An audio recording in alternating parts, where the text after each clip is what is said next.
Namaskar, namaste to India from Leipzig, a town in East Central Germany, which was heavily based on coal. And thanks to Dr. Glanzemann pointing out the exit on coal, could show you here in Leipzig, an exit from lignite coal, a very dirty form of coal, has happened.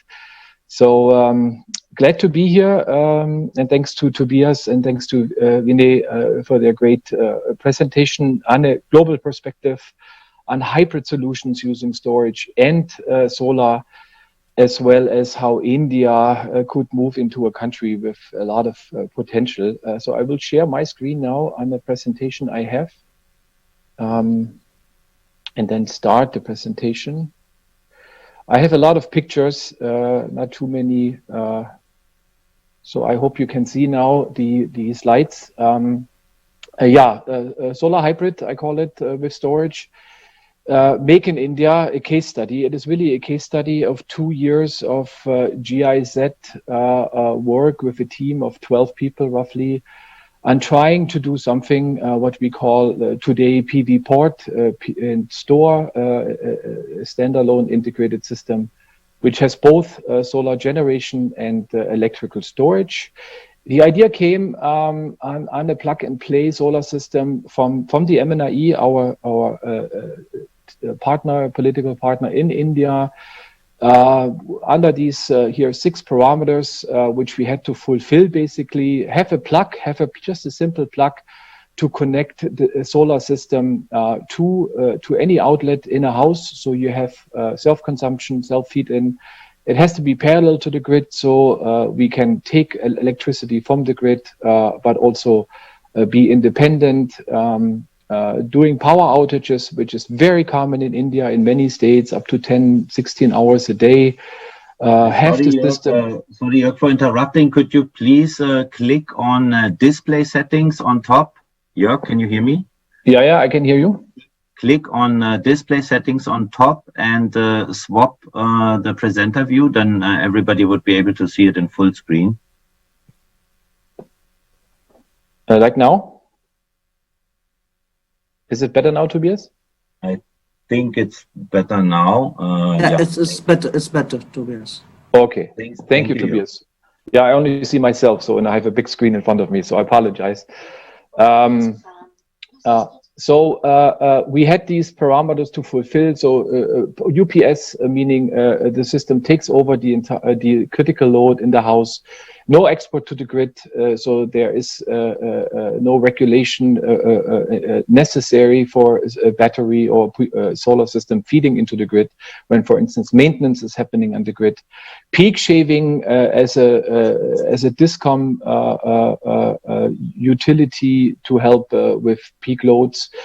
And also be under 3 kilowatt size, so to obtain the subsidies currently called phase 2 with a maximum of 40%. So we did that. We developed the system. This is a 2-year-old development here. What you see, 6 panels, a structure which allows the panels just to slide in. Then we have benches. These benches are incorporating all the electronics, so standalone. Including the batteries in the benches, and the benches also become and work as dead load. I will come into the details a little bit further, but this is the system, how it looks. 5 versions of the system are currently available in India. To the left, on the left top, is a system without benches and microinverter technology, and then 4 other systems have different versions of batteries up to 5 kilowatt hours of storage, and we are combining here lead acid and lithium ion. Again, all standardized and tested. Current status quo of the system development is 2 things. Number 1, we are going into a field test series with DISCOMs in Delhi and in Gujarat. The ownership in terms of the development is with GIZ, but under us, we are glad to have NICE, the National Institute of Solar Energy, participating both in the work with the DISCOMs, but also making sure that the current vendors selected are maintaining a very high standard in quality, and then communicate also directly with the end consumers. The second phase we are now undergoing is each state, Delhi and Gujarat, will receive 400 systems out of a tender for a larger field test series, but these systems are also part of these rooftop tenders in Gujarat and in Delhi, so people can actually buy the system. Buying the system, we have developed a platform. We call it PV Port Portal. The website is shown here. It's a single place for ordering a system, for processing the order, for paying for it, for contacting an installer. Here we also have contracted several hundred so-called Surya Mitras, the in India educated solar elite with currently 60,000 of them in a database available almost in every state. Each one is assigned a PV port once the order is placed on this PV port portal. So we have, let's see, a certain form of traceability from the vendor, from the component, all the way to the end user installation. And again, there is no DISCOM interconnection necessary for this standardized system, because most of the DISCOMs will pre-approve it. Currently only 6 DISCOMs have pre-approved it. Now a little bit of the history for some engineers maybe here in the audience. It's now a little technical, but it's important to show how the system evolved and why it looks the way it looks. So PV port we put into an engineering firm in Germany. Actually 2 engineering firms started working on it, and we realized that India has very strong winds. So up to 200 kilometers an hour we sometimes see, and the solar system sitting on a roof needs to withstand these high loads, which also require, if you have winds that high, a lot of dead load. So meaning the weight on the system which is holding the system on the roof. So in this case here, the yellow numbering here, 1,500, shows 1.5 tons of load being on the system to hold it down. Now we did some wind tunnel simulations with different configurations, and then ended up with the shape we currently have, east-west. So one side of the panels facing to the east of the sun, and the other to the west of the sun. In the sum, it's the same generation in India, because as Tobias pointed out, we have almost 365 sunny days. So here the dead load is below 500 kilogram. We just needed something to hold it down. We made also the structure very resilient, very resistant against any kind of deformation, up to the numbers you see here. A TÜV certificate was obtained also in India. And the system comes with not even 24 different parts or part categories. So it can be set up. I heard last week in the first rollout of field tests that we have done it with 3 people under 40 minutes, 40 minutes. So it follows the little IKEA principle, one tool for all, and it's doable. Here are the dimensions, 2.6 meters by 2.2 meters on the ground, and it is roughly 2.5 meters tall. And as I mentioned, these benches, they have several functions, but one is very important because these benches can hold water, 250 liters each side. In total, 1 ton of water can be used to keep these systems down. Electronics are part of each bench, from the batteries, from lead acid, many of them, to just a few lithium ion. 5 kilowatt hours of storage capacity, very easy maintenance.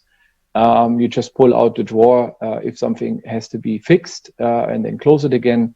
IP65, so full water resistance is given as well. And most important for regions with a lot of soiling, because India may have a lot of sun, 365 days. It has also a lot of dust coming from the Sahara, and the dust makes these panels underperform. So here we have an integrated sprinkler system, which has been developed by a German firm, Gardena, which can be used fully automated to clean these panels and have always full functionality. Some applications beyond just using a rooftop here it's a solar system which can integrate the entire family, and you can use outdoor spaces, roof spaces. You can use it for promotional activities. Yes, last year, November 2nd, during a summit, Chancellor Merkel did pay us attention to the solar system and called it an energy pavilion. So we kept our PV port as a logo, but energy pavilion also is nice. I also now would like to skip to the next and last technical part, the digitization process here, which is possible, also pointed out by Tobias, to make it a fully integrated part of an